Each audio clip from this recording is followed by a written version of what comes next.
నేను మీ రాకేష్ చేరాల. నేను ప్రతిరోజు తినే నా అన్నంలో వీటికి సగం పెట్టేస్తా. నాకు ప్రతిరోజు అనిపిస్తుంది ఈ మనుషుల కంటే ఈ పెట్స్కి చాలా విశ్వాసం ఎక్కువ అని. వీటికి ఉన్న విశ్వాసం రవ్వంత అయినా మనుషులకి ఉంటే బాగుండు అనిపిస్తుంది. ఎందుకంటే వీటికి తెలియదు మనుషులను ఎలా బాధ పెట్టాలో. అవునండి, వీటికి అసలే తెలియదు మనిషిని ఎలా మోసం చేయాలనేది. వీటికి తెలిసిందల్లా ఒక వ్యక్తిని ఎంత నమ్మకంగా ఉంచాలని చెప్పేసి తను బ్రతుకున్నంత వరకు ఒక మనిషితో ఎంత విశ్వాసంగా ఉండాలో తెలుసు ఈ మూగజీవాలకు. అంతకు మించిన ప్రేమ దొరకదండి ఈ లోకంలో. అసలే ఎండాకాలం, మండే ఎండలు.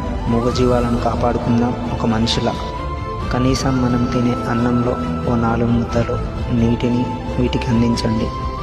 ఆ పైన ఉన్న దేవుడు సంతోషిస్తాడు. అసలే ఎండాకాలం, మండే ఎండలు. నీటికి అల్లాడుతున్నాయి ఈ మూగజీవాలు. ఎండకు ఆకు అయితే ఎలా మాడిపోతుందో